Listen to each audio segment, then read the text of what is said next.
So I have like 10-15 hours sunk into Genshin Impact. I think it's a really good game, but it has a terrible presentation for its story. Either way, I'm really happy to be playing it on the lowest graphics possible because who knew that the guy who only makes primarily videos about adventure quest worlds has a shitty computer. I'm not even playing it on a computer. I'm playing it on a cell phone which has almost the same specs as my computer. Uh, Man, I wish I could play on the computer because god damn it, the Android build of Genshin does not have controller support for whatever reason. Anyway, I'm not a monster, so we'll add a border. I've gotta shout out my classmate Charlotte because she was the one who recommended me this game. Sorry in advance because I'm gonna shit on it now. I think it's a great game, but I'm gonna shit on it now. As the title suggests, we're going to be talking about presentation. But what is presentation?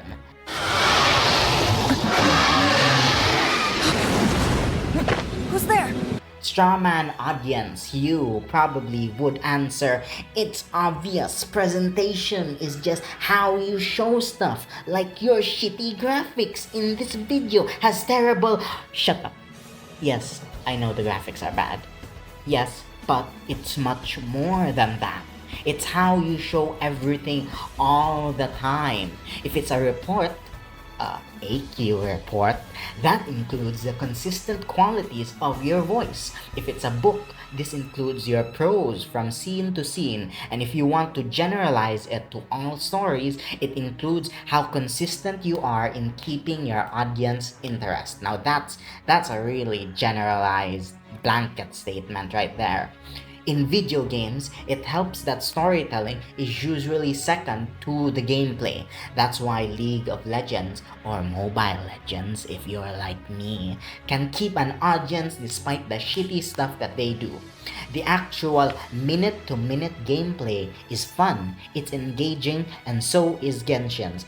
Half of the time I've spent in Genshin is literally just running around the overworld solving environmental puzzles because it's good. But like Mobile Legends, it's bad because of presentation, but not the same type of bad. ML is bad from the get-go. Genshin takes a while to get there. It's not really bad per se as it is grating. There are things subtly wrong about how its characters act, how they sound, how the map is laid out, and how there's a crafting system in the game. Why is there a crafting system? Why is there a crafting system? We don't need a crafting system in every game. Not every game needs to be Minecraft. So let's take this step by step.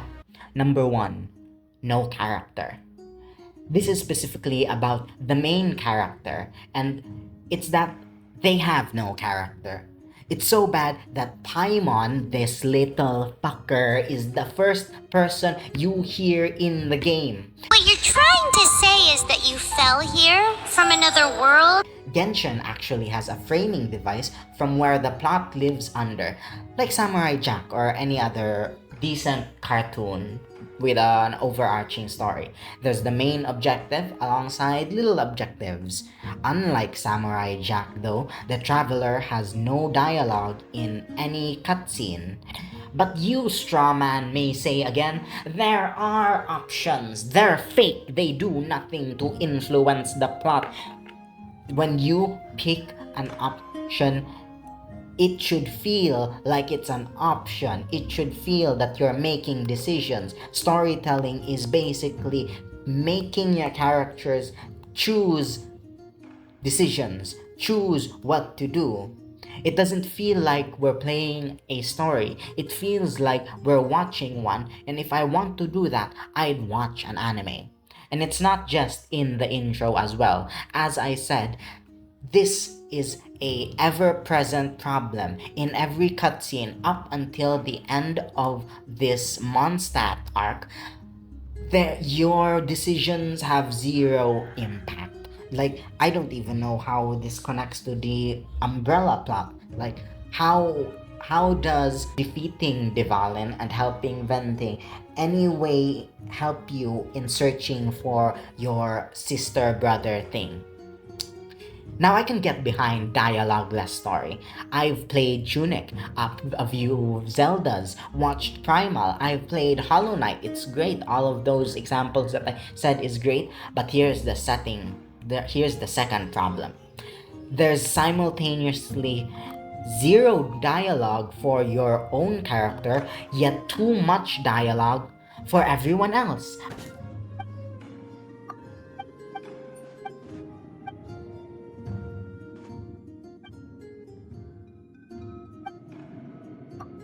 Again, these problems aren't obvious at first, but people keep talking. It gets so bad I actually had to turn off dialogue sounds. But I found a mini remedy to this. I installed the Japanese VAs for the game. This is recently. I've only installed that after Mondstadt and after I've climbed Dragonspire. So, man, I wish I did this earlier. There's the explanation that it's all about the setting and time period correlations. Like, people talked like this because in old timey fashion back then, people did talk like really, really long. If you read really verbose, if you read like the Lord of the Rings text or any of Jules Verne's stories, I have 20,000 Leagues Under the Sea, they talk about shit that is not important to the story all the time. They don't use the words in the story to actually tell the story. But also remember that this is an ever-present problem. Everyone talks like this. Even the NPCs that aren't important, that are just fucking around in the overworld, they have text upon text on them. Within cutscenes or most of the game really, there is that implication to think about. This is made worse, by the way, because all the voice actors seem to be really talented and good, but they're wasted potential. Show, don't tell. Show me what is happening instead of telling me what is happening, even if the show is in 144p. Which brings us to the final point of this video: setting. Genshin is actually a pretty high concept story. We're world hoppers. There's the old Asian concept of gods being people, elevating themselves through their skills and acts to become to become larger than life, and not really omnipotent gods as in Christianity's way of thinking. And there's the elaborate elemental system, which has combos up the ass and monsters unique to the settings. Like, what the fuck are hilichurls? There's this video by Brevity on YouTube that points out also how all the roads don't make sense. It's a great video. I've been absorbing like Genshin shit on YouTube and Reddit, like, since I can't really play on my phone anymore because I've done this smart thing where I've stopped myself from playing by always promising to record what I'm doing. And since the storage on my phone is literally filled up with recordings of Genshin, I can't play anymore until I've made this video. Off topic, that was a weird tangent, but back to setting. There's this statement that the Hunter x Hunter author Togashi recently just made, which can be boiled down to: setting does not matter. I think what he meant is that a physical or the logistical setting is the least important to flush out in the whole presentation of your story, because there's this idea that when you're writing a story, you can make anything happen. But that's not really true, is it? It's true to an extent, but it's not acceptable in characters or in your plot or in your theming. Characters popping out, new themes being added, new plot points suddenly spawning in, they break whatever you're making. But if it's just the setting, like in Hunter x Hunter, nobody questions. You're not going to question when Gon and Killua are going to be isekai'd into a video game. Like, you're going to believe this is totally something that can happen. Spoilers for Hunter x Hunter. There's this high ass concept in the story, but we're plopped right into it. The dialogue also in the opening is not used to smooth out the transition from being our sister being kidnapped to us going on an adventure in Mondstadt. This felt the strongest in the intro. It wouldn't be so bad if we had something to latch onto, like another idea to hook ourselves in, some character moment to feel. But no, all we have is Paimon. We get the no character twins, we get the excessive dialogue, and we get a setting exposition dump. If I hadn't gotten a glowing recommendation by a friend, I would have dropped this game. It's been a while since we flew like this together. Huh, Dvalin? Just now. Why?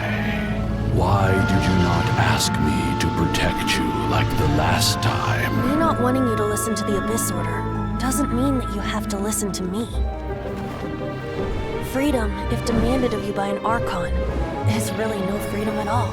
Yet I'm still playing it. The core of the game is still good, and I'm still at Act 2, so even if I'm just watching an anime and taking breaks to play a game in between, I see the potential. I see what can happen. So, to summarize, the main character has no character. Everyone who is a character has too much dialogue. And there is a very easy way to fix this, which is add character to the Traveler, which would mean removing Paimon, because Paimon literally talks over everything the Traveler does. So like, subscribe, and watch another video. I'm probably gonna make another Genshin video because I have so much footage, and thank you for watching.